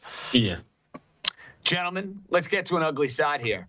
The Vegas Raiders, who probably are the worst team that the NFL has to offer, they're the biggest dog on the board. It's 14.5 in Houston, taking on a resurgent Texan team. CJ Stroud has played some good football over the last couple weeks. I would make the argument, and I think many others would make the argument, the Houston Texans have the best defense that the NFL has to offer. Sal, we're in a predicament here, buddy boy. Yeah. We're trying to chase down Joe House for man's best bet. It's why a dog that I was going to give out a little bit later on in the show had to be put by the wayside because we need a bigger total. We need some more meat on the bone. You actually want to go and get involved with the Raiders? I saw that on the sheet. I want to make sure my vision is good. I think it's pretty good. You like the Raiders outright? No, of course I don't, but I have to take them as my man's best bet, plus 750, because I have to catch up. By the way, the Raiders are the ones who put me in this hole because I probably bet them as my MBB 4 times this year, and they didn't come through. I have to catch House. This is the only way to do it, and I know I just endorsed Simmons like Texans to win. It's going to be fine, especially since I'm doing this now. And you're probably wondering just how many times am I going to use the Raiders as my man's best bet? The answer is until I catch Joe House, probably until like 2030, 2035-ish. Let's take another crack. Gino back in the saddle after Vegas gets shut out. Since 2015, teams that were shut out in their previous game are 35-17 against the spread, 5-0 against the spread this season. Of course, different because I need them to win the game. Maybe they just get lucky enough. I take a big swing here. Come on, Gino. Cardinals played at Houston last week. Pete Carroll's team could do the same, could play tough. That's my MBB. I don't have much more to say. I understand. House, by the way, that man's best bet trophy that you did not have a year ago, thanks to Bryce Young and the Carolina Panthers. When Sal and I are searching and riding either a 44-year-old quarterback to win outright or Sal's taking the worst team in the league, I think you're in pretty good shape, buddy boy. Look, man, it's called gambling for a reason. We assume nothing until the clock says 0, 0, 0, 0, and then 0, 0 after that, man. We're just playing this out as best as we can. Fair enough. Let's move to New Orleans. Shucky. Oh, Tyler Shuck has been a ton of fun to watch. The Saints, they've had a couple of impressive wins. They took down Carolina last week. They won in Tampa 2 weeks ago. And I can't believe we're living in a world where the New Orleans Saints are 6.5-point favorites over anyone. That said, if you've watched the New York Jets over the last 2 weeks, I have pointed this out. I have about a 12-minute Uber ride from our studios in New York City to my couch and my compound setup. The last 2 weeks, Sal, the Jets have been dead on arrival the minute I have walked in the door. Where it's like the Jets can go to as secondary a screen as you could possibly find because Miami put up like 21 unanswered on them. The Jacksonville Jaguars basically did the exact same thing. So are the Jets actually going to play a competitive game? Line has skyrocketed. It was like at 4.5 for most of the week. Now it's at 6.5. You want a little buyback. You really are giving me some gross plays here. Raiders outright. I'm sorry. Now you want to make the case for the Jets? Go make it. Well, we're in the gross game section. That just worked out this way. I'm curious after I go to find out with Raheem, where would this number have to go before anyone takes the Jets? I'm there at 6.5. And I think we've gone just a little too far with the Tyler Shuck momentum. I've had some fun with his name. I feel like I'm an original Mother Shucker. But it's one thing if the rookie is a big dog on the road or a small favorite at home. But 6.5? If you throw out that wacky Bucks game, the Saints haven't scored north of 20 in their last 8 games. So I'm going to play the percentages here. Not a Brady Cook apologist, but the Saints have won by 6 or more in 2 of 14 games. So 24-21, take the JETS and the POINTS. I'd go the other way here. Have you watched the Jets the last couple of weeks? They traded away their 2 best defensive players, and Brady Cook is their quarterback. He stinks. So, to me, New Orleans is a team that's ascending, that's starting to find themselves, that has reasons for hope and optimism going into the end of the year. I don't see that with the Jets here, Raheem. Now, I know for Ringer 107, we got a much better number, but I think there's going to be a party down in the Bayou for the New Orleans Saints. I'd even be comfortable taking them on a couple of alt spreads. The Jets are back to playing non-competitive football. Tyrod Taylor was going to be the starter in this game. I'd feel differently. It's Brady Cook. It's a bad Jet defense. I think it's more of the same for the New Orleans Saints. I think they win this game by at least double digits. I'd play them alt spread at -9.5. I'd play them at -13.5. The Jets stink. Yeah, this is ugly, and you almost got to feel bad for the Jets. I don't know if you guys have realized this, but the Jets have set the NFL record for the only team to not generate an interception through the first 14 games of the season. They haven't picked off one ball yet. And they're also last in the EPA per play in pass defense over the last 5 weeks. So this Jets defense, at some point in time, they got to get lucky. They got to get an interception at some point in time. And I just don't know. I like, honestly, this is a complete pass at this point in time. It just feels like the sharps and the public are lining up to play the Saints. And at some point, this is a market. But I'm not going to put any of my hard-earned money on Brady Cook. I mean, look, we got Christmas presents to buy. What are we doing? I'm putting my hard-earned American dollars, Joe House, on Tyler Shook. That I am willing to do. Well, I have a way for you to do that, JJ. Why wouldn't you take Tyler Shook at least 275 passing yards, put that together with the Saints on the money line? I mean, the line's crazy, 4.5, 6.5. Why mess with that? Let them just go ahead and win this football game. But guys, very quietly, Tyler Shook, the best quarterback in this 2025 class. He's 3-3. That is better than Cam Ward. That's definitely better than Jackson Dart. And he's on the same page here with Kellen Moore. Now, we've seen how exploitable this Jets secondary is. So what we're really talking about here is Shook and Olave getting going here so that Tyler Shook can continue to mount his campaign for Offensive Rookie of the Year, available right now at 18-1 in the FanDuel Sportsbook. If the Saints keep winning games, like this one coming up here, and he throws for 300 yards or so, he's in the conversation, and that's the best price you're going to get at 18-1 right now. Grab a little bit of it. Also, this parlay, Saints wins, Shuck 275, that's plus 448. Let's go ahead and do a little bit of that pre-Mardi Gras with the umbrella dancing. Let's go. I like the sound of that house. Year. You know, This it's is a a weird year, for Sal. offensive rookies, JJ. If Tyler Shuck is in the conversation mid-December, I'm sorry. This is maybe one of the worst years for. No, but that's exactly my point. It's one of those years where it's there to be had going into Week 16. So I get where House's logic comes into play here. Does that make sense? Sure. Yeah, we just need better rookies. Let's figure it out. Easier said than done. All right. The Cincinnati Bengals, one of the most disappointing teams in the NFL. Joe Burrow coming off a shutout. Joe Burrow having all of these bizarre press conferences. Yet his Bengals are laying 3.5 against a Miami team eliminated from postseason contention on Monday night, and a Miami team that has made a quarterback change. Tua to the bench. In comes 7th round Texas Longhorn Quinn Ewers. We got a total at 47.5. Sal, we all liked the Dolphins last week. Yeah. We should have known better. Now they got nothing to play for. Cincinnati has got nothing to play for. I'll say this. I think I like Miami a little more with Quinn Ewers than I would with Tua. And I have no idea what Quinn Ewers is going to be. Tua just mentally shot, physically shot, totally broken. Does the quarterback change give Miami a little extra pep in their step later on this afternoon? I'm still so mad at your team. I can't get over it. They were a 107 pick for us Monday night. I fell for the whole thing. Like, oh, they're fine. They'll run the ball. It doesn't have to be Tua. They run 30-plus times. They're undefeated.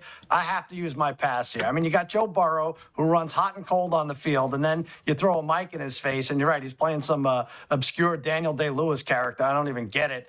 Against Miami, who absolutely screwed me on Monday because they can't thrive in sweater weather. And now Quinn Ewers, who I'm not interested in backing. I'm sorry, JJ. It's a pass for me. Listen, totally understand. I'm not going near the side. Here's what I am going to do. I'm looking at 2 tight ends for a classic OMG bet. Mike Gesicki, who is one of my favorites. You know this if you watch the Ringer Sunday pregame. I play him a lot. Former Miami Dolphin. Coming back home to Hard Rock Stadium. Dolphins can't guard the tight end. We saw Jonnu Smith score a touchdown. We've seen a whole lot of tight ends going up against the Miami Dolphins, score touchdowns. Mike Gesicki anytime. And then Quinn Ewers, when you're playing in your first game, what do you like to rely on? The tight ends, your best friend. Darren Waller is going to be his best friend. So let's take a Gesicki anytime touchdown. Darren Waller, 20-plus receiving yards. An OMG bet, a little under 4-1. That is how I want to play Bengals and Dolphins on Sunday. Raheem, quickly on this game. Why did this line move to 3.5 between when we started and where we're at now, an hour plus into the show? That's what I'm dying to know. Well, there's some sharp resistance on this game, largely because if you look at the Bengals, they are 30th in rushing success rate on defense and 30th in rushing EPA per play. So we know that the Miami Dolphins, they run the ball well. They didn't try to do it against the Steelers the other night. I don't know why, but I expect them to do that here. And it's almost like this is kind of the perfect spot to drop in Ewers because they've essentially, started him on rookie mode. They started him against one of the worst defenses in the league. So if you were able to run the ball and maybe pass the ball a little bit down the field, that kind of makes them live in this matchup. So I can understand why there's some resistance here. But I think ultimately the Cincinnati Bengals, they have Joe Burrow, and they should be able to bounce back here. But I'm staying away from this. But I think Quentin Ewers, over 179.5 passing yards, I think there's some value there. They're playing one of the worst defenses in the league. Rookie quarterback, they want to see what they have. Why wouldn't they air it out and he'd be able to hit this number, especially if they're chasing Burrow and Cup? So I like that over.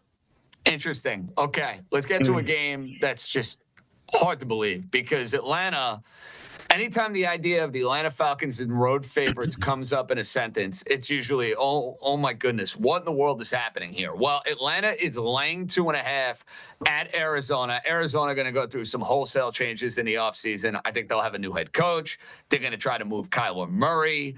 The Atlanta Falcons will get Drake London back into the fold. Sal, this stinks. Brad. You know it.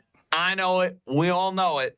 Rat line of the week, Falcons Cards. Rat line indeed. And listen, I hate to have back-to-back zero opinion games here, but every week I look at the Pro Football Gambling menu and I scroll down and then I scroll up until I find the words Atlanta Falcons. And more times than not, I will designate their game the rat line of the week. Now, the odds makers set a line, and the Falcons, whether led by Michael Penix or Kirk Cousins, they don't know what to do with the line. They're 6-7-1 against the spread. Now they have 5 wins up against this Cards team with 3 wins. Arizona loves getting blown out in that late afternoon window, but then there are some great Jacoby Brissett games. My brain hurts trying to analyze this, JJ. I'll predict, here's what I'll say. I'll say that 2.5 line is off by at least a touchdown. So you talk about variance, Raheem. This is the variance game. And as the great Stevie Wonder said, that's what rats are for. I think he said that. Stay away, fellas. Enough.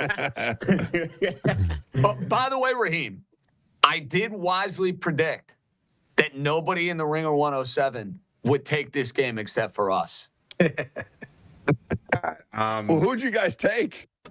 We took Arizona. Yeah, I like that. I was going to play Arizona on the money line. You want to know why, House? Think about this spot for Atlanta. We talked about this on our Thursday show. Lord have mercy. Atlanta, think about it. They played the Thursday night game, prime time, everybody watching. You beat the Bucs. Next week, you're in Monday Night Football. Like, this is a classic. We'll get up for the Thursday game. We'll get up for the Monday game. Are we going to get up for Arizona? Not so sure. That's why I like the Cardinals. So I don't particularly like either side of this matchup, but I think to the Cardinals' point, they've played Houston. They've played the Rams. They've played Tampa Bay. They've played Jacksonville. They've played San Francisco. They've played Seattle. They've played Dallas, and they've played Green Bay. That's a monster schedule. Like, that's the best teams in this league. And then the Cowboys. So it's just like, this is kind of a step down in class. And if you look at that game last week, and you guys know I had the Texans as my wisest wager.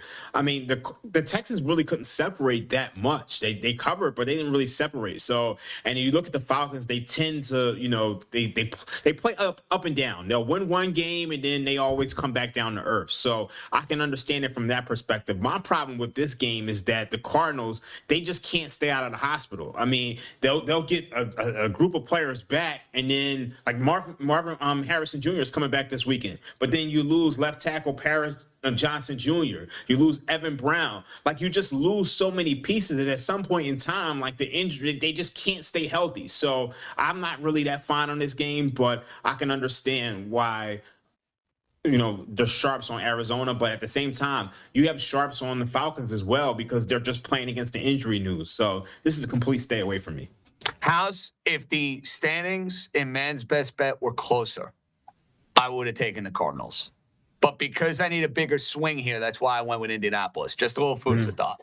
I get it. I gave a long, hard look at the Cardinals for my own man's best bet here. I mean, that Jacoby Brissett with Trey McBride, Michael Wilson, and Marvin Harrison Jr. coming back, they could beat anybody of the Falcons caliber. Gentlemen, we have one game to hit on in the finality of the Week 16 card. The Vikings, who basically eliminated Sal's Cowboys on Sunday night. Raheem's Cowboys on Sunday night. 2.5 road favorites at the lowly New York Giants. Now, if you haven't been following this story, the Vikings had some travel issues getting to MetLife Stadium. They have arrived. Are they lethargic? Are they hungover from their victory on Sunday night? We'll have to wait and see. Dream, you're trying to win a Wise Wager trophy. Last but not least, you're ready. I'm ready. We await the play for Vikings and Giants. So, I've won 6 straight Wise Wagers. I'm hoping to keep it going, make that 7. I'm laying it with the Vikings minus 2.5. The Giants have lost 8 straight games by 9.1 points per game. And since the losing streak started 2 months ago, no Giants opponent has scored fewer than 24 points. And you look at J.J. McCarthy. Over the last couple of weeks, he's starting to get things rolling. Passer rating of 120, 413 yards, 5 touchdowns, 1 interception in 2 games against the Commanders and the Cowboys. And if you ask me, that Giants defense is on par with the Commanders and the Cowboys defense. You look at the Giants, they're 29th in points per game, 28.3 points per game, 31st in rushing yards allowed per game at 153. So JJ doesn't even have to do it on his own. He can rely on a rushing game. You know, the Giants are 32nd in both rushing success rate and 22nd against the pass. So the defense is bad. But more importantly, you got Brian Flores going up against a rookie quarterback, and he's 7-2-2 against the spread against rookie quarterbacks and 10-1 straight up against rookie quarterbacks in his career. And if you look at Jackson Dart, he really hasn't been the same quarterback that you've seen earlier on in the year. They've been real conservative with him, and he still left last week's game with a concussion. You look at him, he's 23rd in Pro Football Focus grade and has the 8th highest turnover-worthy throw rate in the last 3 games. So I like the Minnesota Vikings in this game. I'm going to lay the 2.5 here with J.J. McCarthy and the Minnesota Vikings, and I think this Vikings team is going to be frisky down the stretch, and they might just have a chance in 2 weeks to eliminate the Green Bay Packers from the postseason in Week 18. So I really like the direction that this Vikings team is going. And next year, we might find ourselves with the J.J. McCarthy MVP ticket. Whoa! What? Raheem, who was as out on J.J. McCarthy as any man in America, who proclaimed the only J.J. who's worth the damn is the guy who's sitting on this show. Damn right, my man. I am the best J.J. that you're going to find on planet Earth.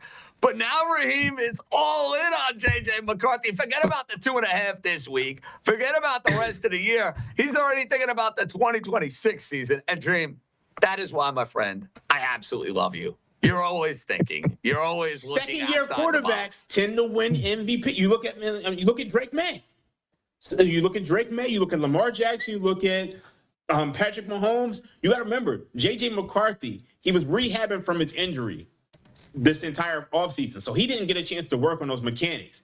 He closes this year off strong. He gets to go back, work on his mechanics, go through a training camp. And if the Vikings are, they're still built well, those second-year quarterbacks, you find some value on them. So I'm just thinking in advance. Sal, I gotta check on your overall well-being after that take from our guy. I feel like I feel like I have carbon monoxide poisoning or something. Like my head is spinning. J.J. McCarthy. I mean, I don't even know. The Vikings might move on from J.J. McCarthy. I guess if he puts it together against the Giants, they'll think twice. But I don't. My prop today is J.J. McCarthy to throw an interception because everyone thinks he's out of the woods and climbing back to mediocrity. And then Raheem drops this bombshell on us. So put me down for a mishap in the form. Look, he's thrown 11 interceptions this year. He tossed one up for grabs in 6 of his last 7, including every road game he started this year, 4 for 4. The 2025 Giants, I get it. They're not known for their ball hawking secondary, but they have forced Goff, Hurts, Herbert, and Dak to throw picks. J.J. Mack, minus 135. I love this. I have to take a shower after what Raheem said. I might not get out until the end of the year after the MVP ticket cashes. I mean, Dream, they don't get to play the NFC East in every game next season. That's the problem, right? He looks incredible against Washington and Dallas. I'm not ready to crown his ass. I will say this. I got very, very, very close to playing Minnesota as my wise wager this week. Mainly because their defense has been legit for about a month now. They were very good against Seattle. They were dominant against Washington. They were very good against Dallas on the road. My problem is, am I really going to bite down hard on J.J. McCarthy? Back-to-back road games, and he's going from Dallas to the outdoors of the windy, wacky Meadowlands. I just couldn't get there. Also, these end of season games with the Giants always have some kind of shenanigans associated with them. That was the main reason I stayed away. But I understand the case that you're making, Dream, and I mainly endorse it. You know, it's funny, House. I've had a couple of Giant fans in my life make the case that this is exactly the sort of game at the end of the year when everything is setting up beautifully according to draft picks and making a trade with either the Jets or the Raiders or whoever it might be to get a king's ransom to build around Jackson Dart. That is when the Giants, in classic, typical fashion, will go and win and see that draft pick fall from either 1 or 2 to like 6 or 7. I'm with Raheem on this, and to me, this is all about Brian Flores. Brian Flores and his defense is going to make life miserable for Jackson Dart and the New York Giants. Rookie quarterback against Flores, to Raheem's point, incredibly problematic. Number 2, this is a revenge spot for Brian Flores, who got passed up for that Giant job a couple of years ago, and Brian Flores is going to remember that. I think it is a long, long day for Jackson Dart and the New York Giants. Now, we've hit the Week 16 card. We only have 3 weeks in the regular season to do the unthinkable. Boys, can we get in the kitchen? It's holiday season. And hit a 4 for 4 anytime touchdown family meal. Hit the music.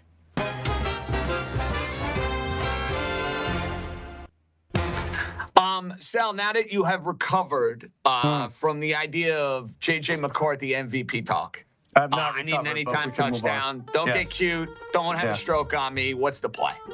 I'm going to keep it simple here. Josh Allen, minus 120. I'm providing lemon pepper wings here to the family meal. By the way, lemon pepper, my favorite flavored wing of 2025. I made it a trophy right here. There you go. Congratulations, lemon pepper wing. But speaking of trophies, Josh Allen making noise again around that MVP award. I'm not going to say he's as good as J.J. McCarthy, but he's got a chance right there. Top 3. Browns defense has been tough, but they've fallen off a little, allowed 6 rushing touchdowns over the last 3 games. And as for Allen, 12 rushing touchdowns, 4th best in the league. He's not even technically a running back, guys. Look it up. Skipped last week versus the Pats. He gets back on track this week. Let's get it. Allen and 3 more. Pays for Christmas. Who's next, guys? Let's do this. Well, I hope you get better luck, Sal, with the Josh Allen anytime than I did a week ago, because you would think coming back from down 21-0, you get a Josh Allen anytime. Unfortunately, he had other plans. House, rumor has it, another JJ has worked his way into the conversation. Hey, I love it, especially when a Mission Burrito is involved. God, the Mission Burrito, that is a one-of-a-kind in the Bay Area there. Speaking of one-of-a-kind, how about this Juwan Jennings touchdown spree that we've been on? 6 touchdowns in as many games since the start of November. He had 2 last week against Tennessee. He leads the team, the San Francisco 49ers, in target share in the red zone at nearly 31%. He's 3rd in the NFL in all of end zone targets at nearly 55%. I like Juwan Jennings. We talked about the idea of Purdy not under duress or disruption, looking at that Colts secondary and taking advantage of it. Juwan Jennings is the guy to get one in the end zone. Like the sound of that, and let's just say my fantasy teams this weekend could use a little JJ magic, not just from Juwan Jennings, but you know where I'm going. Okay, Raheem, we looked at the Tampa-Carolina game as a game that should profile for a whole lot of points and a whole lot of touchdowns. Who do you have for the family meal in that Tampa-Carolina game? Yes, I'm going Ted McMillan. Anytime touchdown plus 155. We know Kirk Cousins passed all over this Buccaneers defense. And I think Bryce Young will do the same. And I think they could find themselves either ahead or chasing points. Either way, I like Ted McMillan anytime touchdown plus 155. I'm looking at that game as well, Dream. Mm-hmm. And you're going to like this one because you put together an SGP for Bucks Panthers. Mm-hmm. I got ahead of this immediately. This was, I think, the first play that I put in for our show doc and our show sheet. Mike Evans is scoring a touchdown today.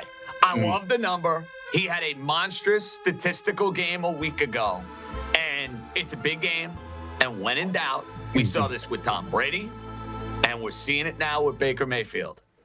The bigger the game, the bigger the stage, the best of Mike Evans you will see. Plus 160. I love that we got not one, not two, but 3 plus money contributions to the Anytime Touchdown family meal. And this is a nice stocking stuffer for you, ladies and gentlemen, boys and girls. Plus 160. Good value. Give me Mike Evans to score. Let's take a look at the Anytime Touchdown 4-leg parlay for Week 16. Sal, hopefully we'll have better luck with Josh Allen than I did a week ago. He's playing at minus 115. Juwan Jennings on Monday night.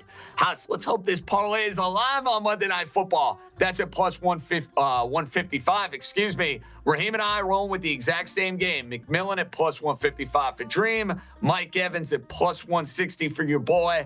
A little under 30-1. Come on, baby. Let's hit the Week 16 family meal. Raheem, Merry Christmas. Happy holidays. I will see you in 24 hours for East Coast Bias. Do you have a final thought you'd like to leave? I do, Ringer but it's Sunday pregame audience. It's a basketball thought. I know this is going to drop a bombshell. OKC is not making it out of West. You heard it here first. It's going to be Houston or Denver. Mark my words. I like it. Listen, I like going against the grain. It's a bombshell, but I think the J.J. McCarthy bombshell kind of took the cake. Yeah, it's tough to top that one, Raheem. Let's be honest. But go ahead and put some future tickets on Houston at plus 850 and Denver at plus 600 to win the West. OKC's not making it through. Well, Mark my words. I already have that Denver ticket. We'll see about the Rockets. Okay. All right, Raheem. We'll see you Monday. When we come back, Anthony Dabbundo with Week 16 plays. And will he give my man's best bet an endorsement? You'll have to wait and see.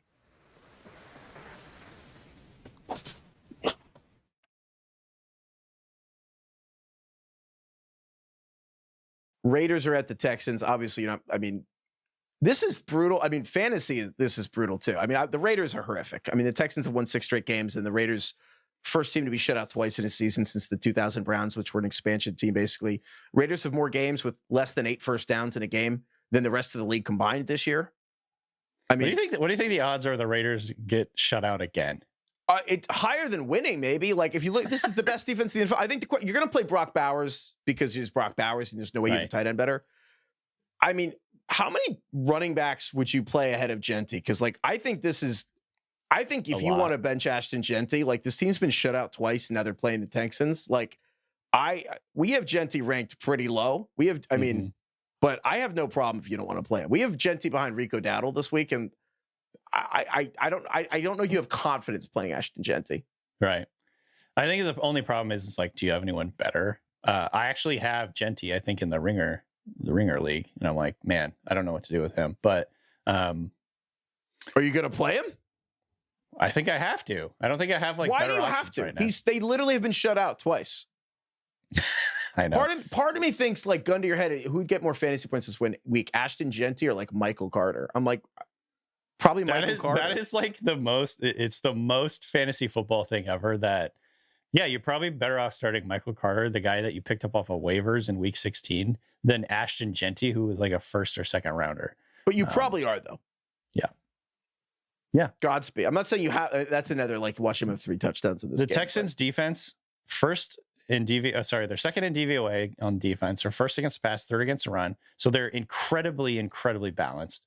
They're tied for third in the NFL in takeaways. They've given up the fewest yards. They just everything they do is really good. In fact, the only thing that's even a little bit strange about how good they are is that they're not super high in pressure rate. They're 21st in pressure rate, 26th in hurry rate, according to Pro Football Reference. But I think it's just because they're so disciplined, such good tackling team, so good in the back end in terms of taking the ball away and covering. It's just they're just so good from front to back on defense. They're one of the more fun defenses to watch. So this is going to be, the spread of this game is 14.5. It's going to be ugly for the Tech. Yeah, this is brutal. All right. Buffalo Bills are at the Cleveland Browns. I have nothing to say here, man. I mean, what do you need me to do? Tell you that Josh Allen's better than Shedeur Sanders? I think you play Quinshon Judkins if you want for fantasy and Fannin, even though it's tough. I mean, yeah, Fannin for sure. Bills are good against tight ends, but you probably don't have a better option than Harold Fannin and Judkins. You should probably. He's like their number one receiver.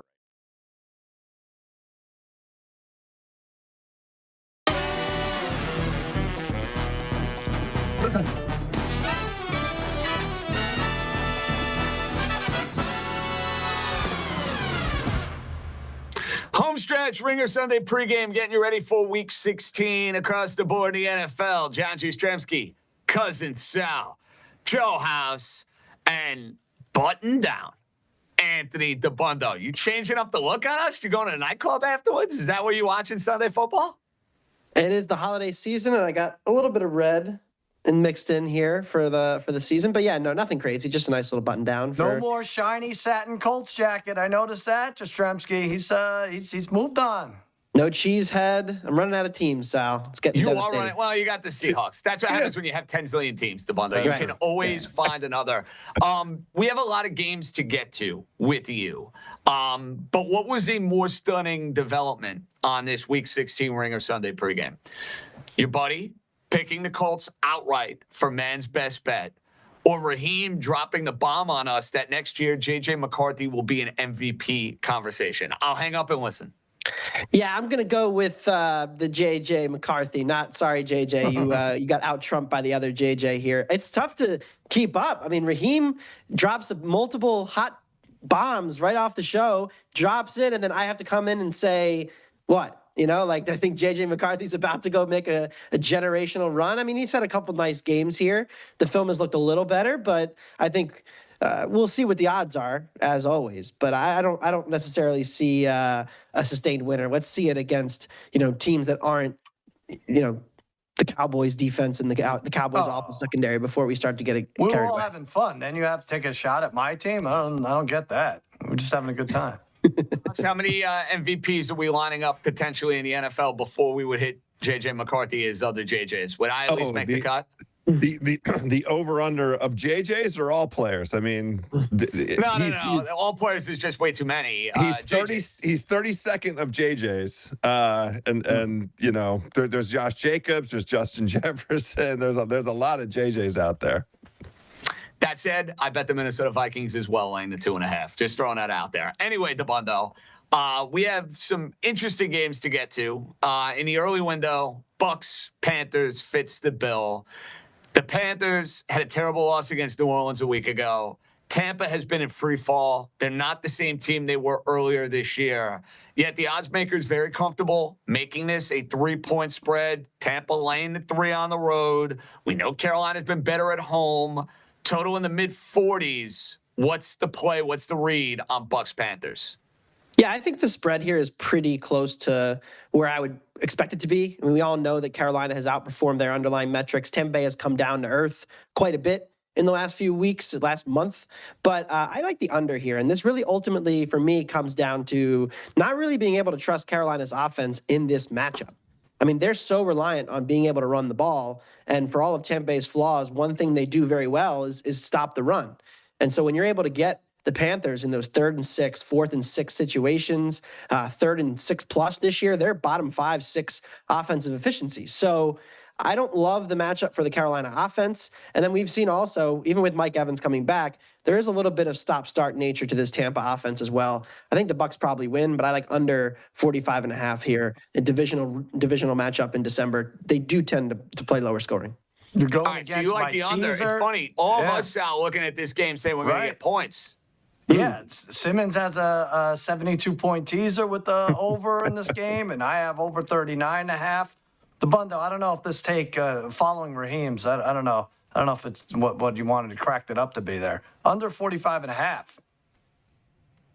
I mean, I'm prepared. I'm prepared to go head-to-head with you guys. We can all win, too, with the teaser. Like, if it falls 42, That's true. we all win. That's what's nice so about that's teasers. probably we can all have success in this. Okay.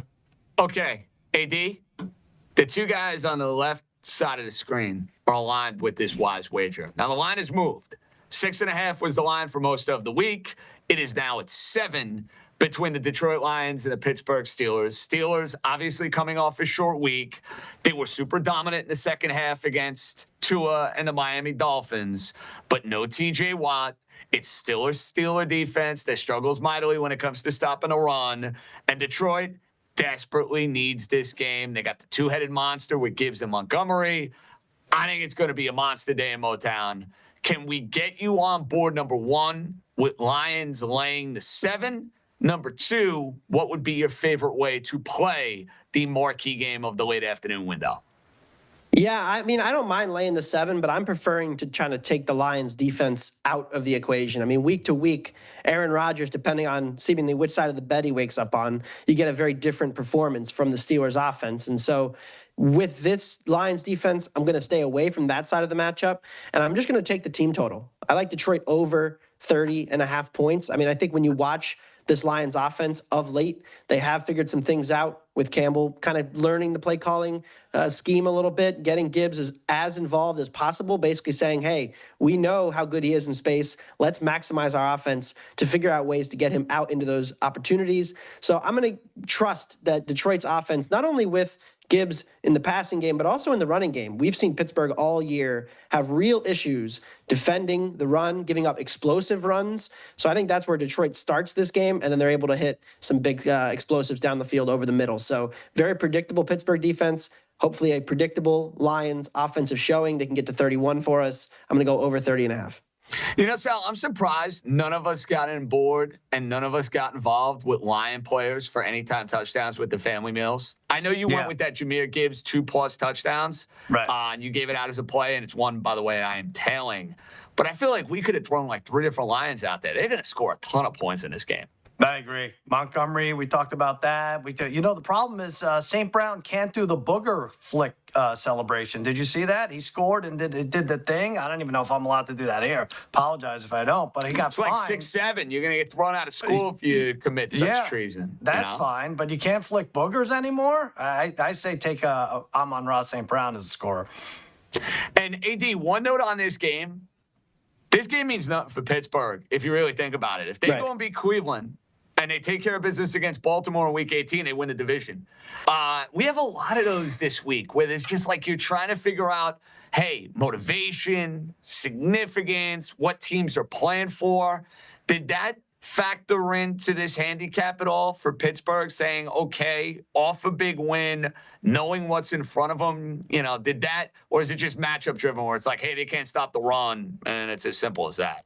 Yeah, for me, this is more matchup driven, but I do see your point. I mean, there is also a scenario where if Pittsburgh loses today, Baltimore takes care of New England, Week 17 is actually meaningless for both Pittsburgh and Baltimore. Neither team would have any incentive to play that game. I said this, bro. Catch up. I said the division would just come down to Week 18. So that's the scenario I'm rooting for. Can we cook up like a parlay for that?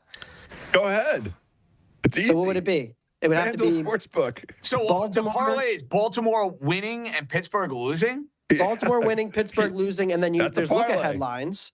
You could take the other side in the following week. You know who's rooting hard for that too, House? The Green Bay Packers. Oh, yeah. Malik Willis. I mean, that really does turn out for Green Bay. We were looking at the very dire situation for them on a short week with Jordan Love in concussion protocol, which means he is not playing on Saturday.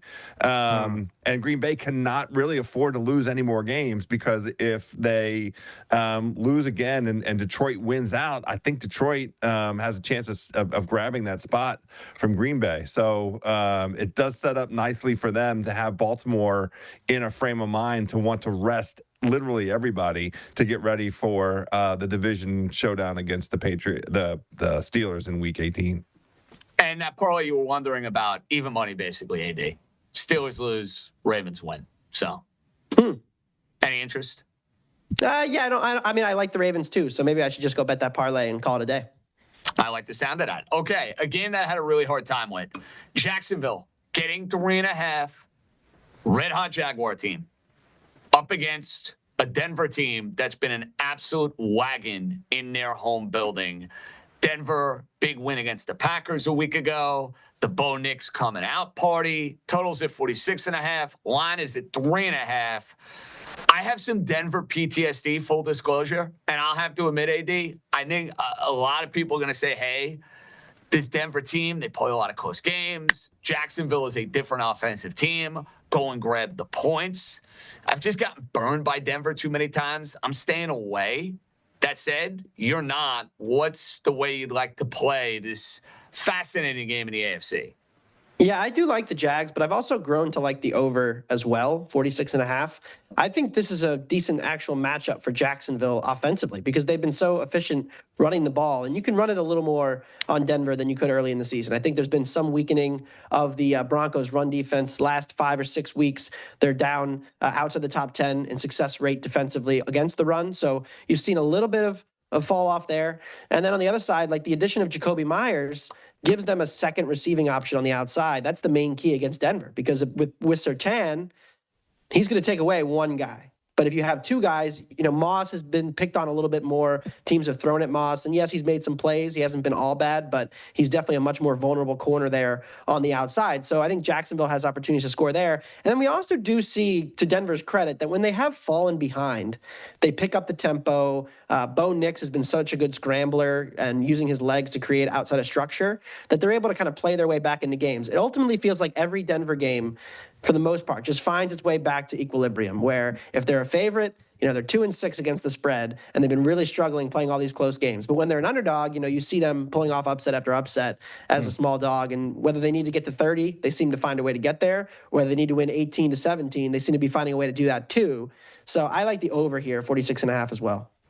House is my high club. It's a good bet, AD. What is it, 8-1 house? 7-1, plus 700 of the FanDuel Sportsbook. Which I believe is Jacksonville to win the first half, Denver to win the game, in case you're interested. Correct. JJ, I don't know. We're partners, Tony Tokens and I, Dabbundo. When we each Wednesday night we send each other the 5 games we like, and the only one we matched on was the Jaguars, so we took it. But man, I would have thought, Dabbundo, you would have thought this was a low-scoring game. I'm taking Denver under 25.5 as my best bet. I think we need 18-17 or 19-17 to cash this Jaguars bet. Knowing us, it'll be 24-20 after the Jags miss a field goal somewhere deep in the fourth quarter. And therefore, we'll lose it all. I'm all monstrous show me game for Trevor Lawrence. I know Jacksonville is hyping up this nobody believes in us team. They're irrelevant. Nobody cares about the Jaguars. And AD, to Trevor Lawrence's credit, he's put together some really good games over the last couple weeks. He had a big game against the LA Chargers. He had a monstrous game against the Jets.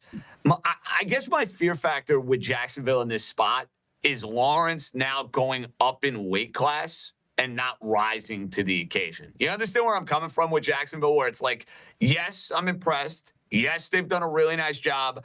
And AD, I kind of need this because I have a Jacksonville to win the AFC South bet that we got to bring home to the window. I think I got it at like plus 300 or 320. What'd you get that number at, Sal, beginning of the year? Yeah, I think it was like 310 right in there. Yeah. It was like right in that range. So I could use a Jacksonville win here, yet a little still glass half empty on Lawrence, if that makes sense.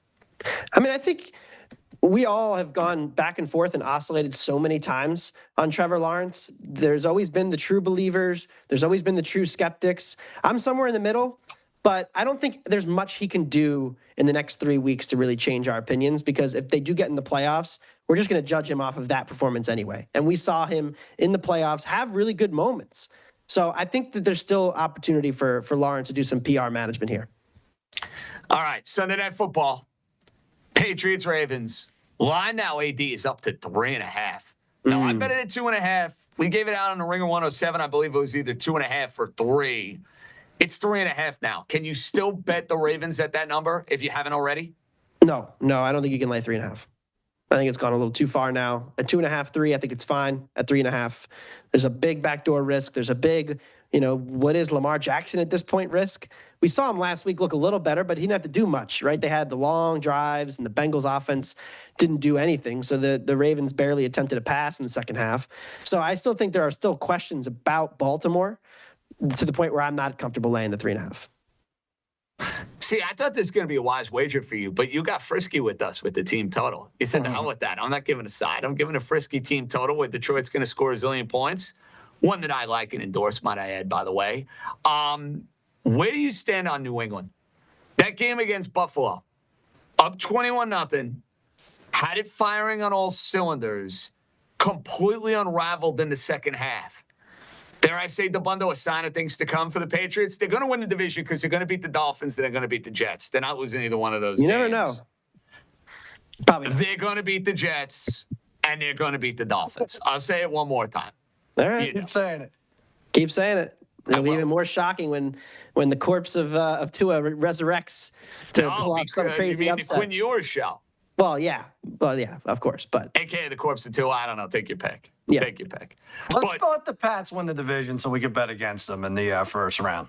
That's a 2 seed. Let's do that. Right, House? Come on. Yes, that's the so play. who would you want that 7 seed to be, Sal? To get the number that would be most, the Chargers? Fine. Yeah. Give me anybody. The team they don't want to see is Houston. That would be a disaster for them. They do not want to see Houston. Right. No doubt. You asked me my thoughts on the Patriots. I'm calling them the papier-mâché Patriots, at least defensively, because I don't think this defense is very good. And I think that they're going to get exposed as they start to play real offenses consistently. And that's, I think, going to be their downfall this year. Not to say they're a bad team, but I think the defense has real holes. The analytics, the underlying metrics have picked up on it all year. I'm still a little dubious. I understand that. But the counter, I guess, would be injuries, especially the Williams injury, as far as their inability to stop the run. Could that, dare I say, maybe change things for the Patriots, AD? Certainly. But I think it's also structural. I think the back seven is very gettable. They just haven't played any good pass offenses. I mean, who are the good pass offenses? No, the quarterbacks they've played this year, other than Allen and Mayfield, they played, but he was compromised, to say the least, and the team was decimated with injuries. Totally understand that point. Okay, your game. I can't wait to watch this one. Me too. I took your team for man's best bet because I'm trying to chase house, and the Cardinals was not going to be good enough. I needed a bigger dog, and you were spunky against Seattle last week. And San Francisco struggles to stop the run. Kitchen sink game for the Colts at home. Revved up crowd. I said, you know what? I want to root for the Colts in this spot. I'm going to take them. It's probably a dumb pick, but I'm going to do it anyway. You give them a puncher's chance. Is this game dead on arrival? What's your read on Monday Night Football? There are it's such a narrow set of circumstances where I think the Colts can win this game. That's my problem. Yes, you're right. They run the ball well. It's the all-in home spot. We're getting hype. I'm excited for it. Going to be watching with family who are Colts fans. So that's going to be exciting for us. Holiday season, yada, yada. But if they fall behind 10-0, it kind of feels like the game is over. They don't really have a ton of options to play their way back into a game if they fall behind, because you're not going to get the downfield completions. You're not going to get the consistent drop back passing. And so last week worked about as well as it could have gone for the Colts. They ran it well, stayed ahead of the chains, bled the clock. All that could work again this week. But there is that risk, and there is always that inherent feeling of what happens if maybe the first quarter doesn't get off to such a good start, you don't feel good about the Colts. So I'm excited for it as a fan, as a bettor. I think Alec Pierce is somebody to continue to fade in the market. So I took under 1.5. We got there with Downs last week. He got to 3. Yeah, over Downs 2.5. took care of you. That was impressive. He did. Now we're going Pierce under. 1.5 though. Wow. Only 1 target last week. I don't really know where he fits in this offense. Well, let me ask you this. Does the extra week, what do you guys think, help Rivers or hurt him? There's tape on him now, the second version, but he's also been more familiar with this offense through practice and everything. Wouldn't you think it would help a little bit? I'm going to argue it could hurt. Just Really? the idea of physically, after taking some hits in Seattle, what's the 44-year-old feeling like? You know, you don't recover like you once did. That said, Sal, I still took him anyway. So I don't know what to make of that take. I just think the arm is kind of just a little too cooked. Well, here's the problem with the arm. He can't get his body into these throws anymore, AD.